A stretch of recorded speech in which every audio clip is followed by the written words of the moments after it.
Uma história e guerra chamado Inimigo nos Portões. Alerta de spoilers a seguir. Em 1942, um ano após a invasão alemã na União Soviética durante a Segunda Guerra Mundial, o soldado do Exército Vermelho Vassili Saistev está em um trem para Stalingrado, pensando na época em que seu avô o ensinou a atirar com fuzis enquanto caçava. No trem com ele, há centenas de outros soldados, mas também vários civis, incluindo Tania Chernova, em que Vassili repara, mas não ousa falar. Os civis saem do trem no meio da viagem, enquanto os soldados são largados bem no meio da batalha de Stalingrado.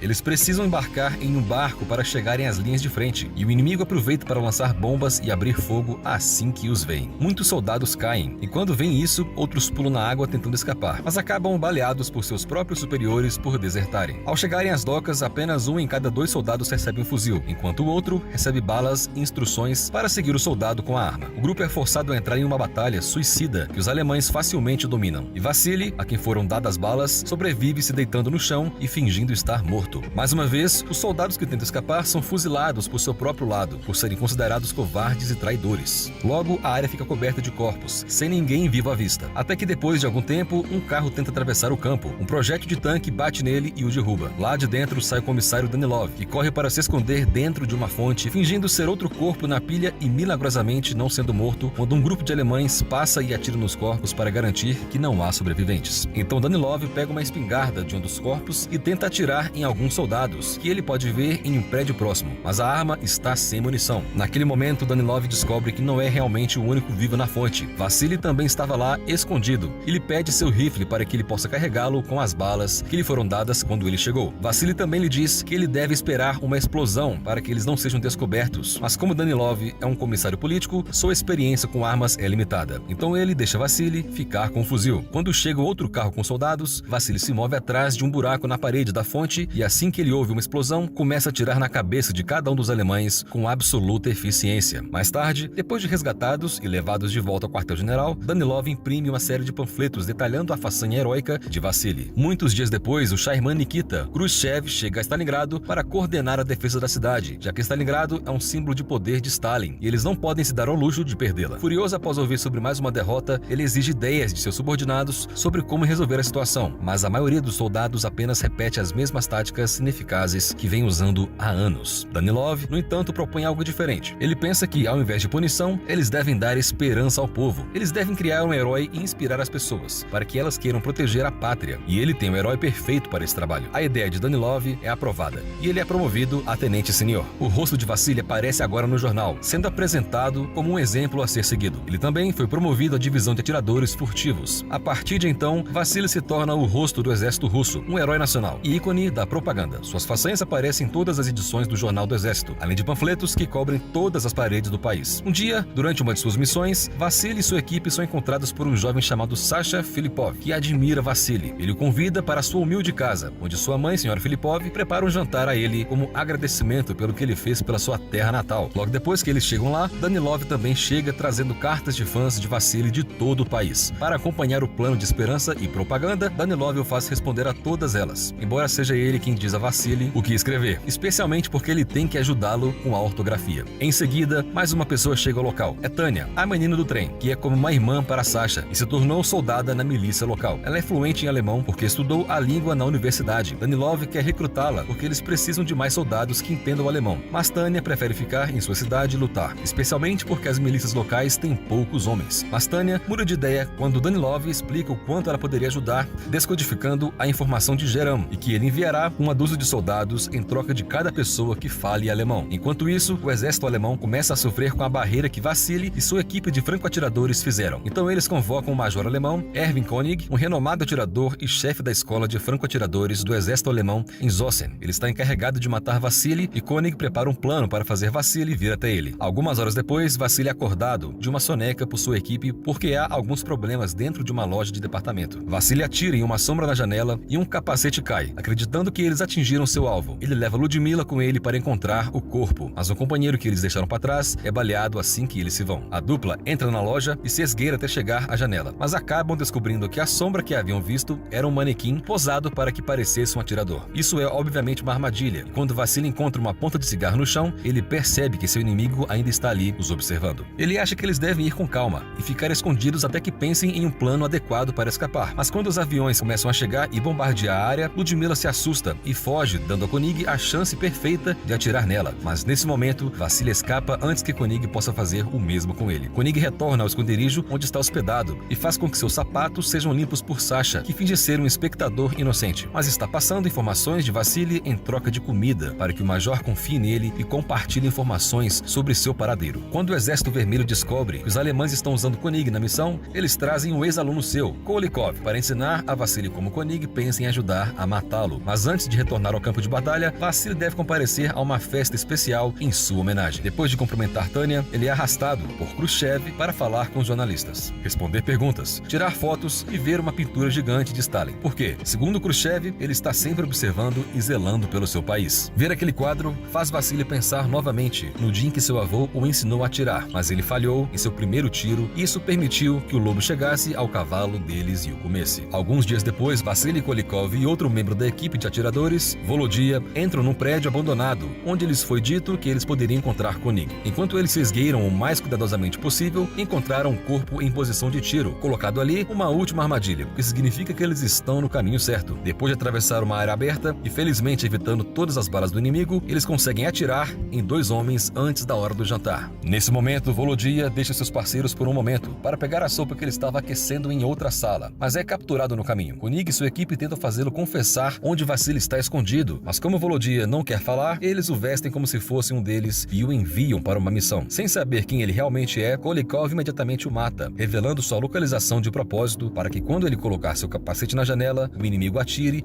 e revele sua localização também. Mas Koenig não caiu na armadilha, então a dupla decide mudar de lugar, mas quando Vasily e seu grupo passam por um lugar aberto, Koenig aproveita a chance e atira em Kolikov, enquanto Vasily escapa em segurança. Esta perseguição constante entre Vasily e Koenig já está demorando muito, então Khrushchev fica impaciente e começa a cobrar providências de Danilov. Após o encontro deles, Danilov vai ver Tanya para lhe dar um presente e tentar cortejá-la, mas ela o surpreende pedindo para ser recolocada. Algumas horas depois, Vasily volta à sede e seu humor não é dos melhores. Ele nunca viu um tiro como o de hoje e acha que Koenig pode ser bom demais para ele matar. Danilov promete a ele que eles estão recebendo novas informações e que da próxima vez, Vasily estará com um ou talvez até mais passos à sua frente. Portanto, ele não tem nada com o que se preocupar. Mas ele pede um favor em troca. Ele quer que Vasily fale com Tanya e a convença a não pedir transferência. Quando Vasily tenta fazer isso, Tanya explica que pediu para ser transferida porque no início da manhã soube que seus pais estavam entre um grupo de prisioneiros que foram executados pelos alemães e quer ir para lá e lutar. Entendendo sua necessidade de vingança, Vasily dá a ela a espingarda de Kolikov. Em seguida, depois de Sasha compartilhar informações com ambos, Koenig e Vasily vão para o mesmo prédio abandonado, pensando que vão surpreender um ao outro. Enquanto Koenig espera em uma plataforma elevada, Vasily e seu parceiro atirador furtivo entram e se escondem atrás dos canos, que tremem e alerta Koenig sobre sua posição. Assim que a dupla tenta se mover, Koenig atira neles, fazendo com que Vasily perca seu rifle e seu companheiro se machuque. Vasily envia seu companheiro de volta ao quartel-general, já que ele não pode fazer nada nesse estado. E enquanto o franco-atirador volta, Vasily tenta recuperar seu rifle amarrando uma corda e uma faca e atirando para arrastá-la em sua direção. Mas quando finalmente consegue acertar o alvo corretamente, Koenig corta a corda com um tiro. Quando alguns aviões alemães voam lançando algumas bombas, eles quebram os vidros e alguns dos fragmentos caem na frente de Vasily, dando a Koenig uma visão completa de seu rosto. Na sede, Danilov está tentando convencer Tanya a não lutar, porque suas habilidades são mais valiosas no campo intelectual. Mas seu argumento é interrompido pelo atirador que retorna e conta o que aconteceu. Tanya não hesita em percorrer a mesma rota para alcançá-lo a fim de ajudar, mas assim que ele a vê, Vasily lhe diz para ficar onde ela está e seguir o plano. Da mesma forma que Koenig o tem observado através do vidro, Vasily também tem usado um fragmento para observá-lo, e graças a isso, ele descobre sua localização. Então ele pede a Tanya para pegar outro pedaço de vidro e virá-lo até que a luz reflita sobre ele, e segue Koenig, criando uma abertura para que Vasily recupere seu rifle com segurança e atire nele. Ele não consegue matar Koenig, mas machuca sua mão. Mais tarde, quando Vasily e Tanya retornam ao quartel-general, comemoram por estar vivos com os demais soldados e depois se escondem debaixo das cobertas e fazem amor. Na manhã seguinte, Vasily pede a Danilov que pare de escrever sobre ele. Ele não pode mais carregar este peso sobre seus ombros e quer lutar como um soldado normal. Danilov não aceita isso e, para manipular Vasily a se sentir mal, ele traz Sasha, que lhe mostra seu orgulho por ter conseguido informações de Koenig. Quando o garoto olha para ele com esperança nos seus olhos, Vasily não pode dizer não, e ele permite que Sasha o guie para a área onde Koenig estará esperando. O chão está coberto de corpos, então Vasily se esconde entre eles e continua esperando que Koenig apareça. Mas há um problema, ele passa tanto tempo esperando que adormece. Então Koenig o vê de seu esconderijo e está prestes a atirar nele, mas de repente vê um soldado saqueador aparecer entre eles, movendo o corpo de Vasily como se ele estivesse morto e roubando todos os seus pertences. Nesse momento, o O exército alemão captura este soldado e descobre que ele roubou a identidade de Vassili, o que os faz pensar que Vassili está morto. Koenig não acredita nisso, mas ele é dispensado de qualquer forma. Recusando-se a ir para casa, enquanto Vassili ainda pode estar por aí, Koenig conversa novamente com Sasha e, já suspeitando do que possa estar acontecendo, diz a ele qual será a sua próxima localização. Na sede russa, Khrushchev descobre que os alemães estão espalhando a notícia da morte de Vassili e fica furioso com Danilov, que não acredita nisso. Khrushchev não quer saber se é verdade ou não. Ele quer que Danilov faça sua magia de escrever e convença o público de que está tudo bem. Depois disso, Danilov tenta falar com Tanya sobre sua possível viagem até sua casa, mas eles são interrompidos quando os alto-falantes começam a anunciar a morte de Vassili. Então Danilov se prepara para escrever o anúncio da morte de Vassili como um herói, mas nesse momento o próprio volta e aparece à sua frente. Ele explica como perdeu sua chance ao adormecer e que teve que fingir que estava morto para que não o matassem. Então Danilov aceita transferi-lo. Vassili pergunta sobre Tanya. Sasha lhe diz que sabia que ele estava vivo e explica que Tanya foi à estação para encontrar Koenig e se vingar. Danilov e Vassili correm para a estação para resgatá-la e quando a encontram, Vassili e Tanya se beijam, fazendo com que Danilov fique com ciúmes. Assim, quando ele volta à sede, em vez de escrever seu relatório sobre o heroísmo de Vassili, ele comunica ao mundo que Vassili se tornou um traidor. O que eles não sabem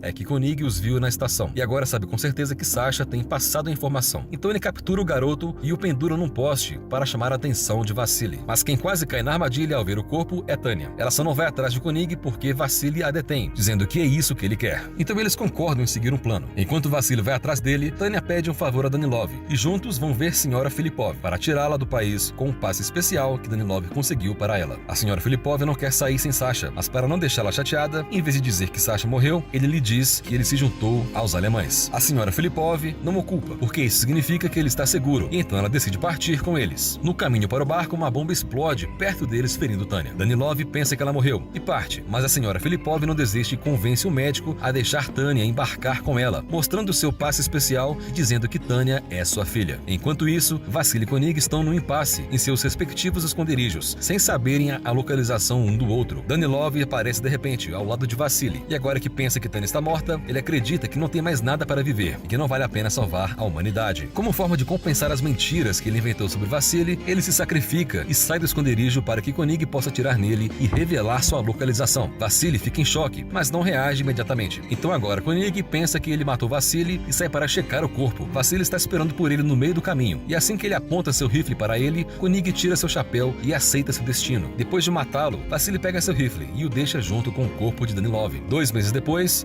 que os alemães se renderam, Vassili recebe uma carta de Tanya, dizendo que ela está viva e sendo cuidada em um hospital de campanha. Então, quando a cidade está suficientemente segura para que ele possa viajar, Vassili vai até o endereço da carta e o casal se encontra novamente. Obrigado por assistir. Não se esqueça de se inscrever e deixar o seu like.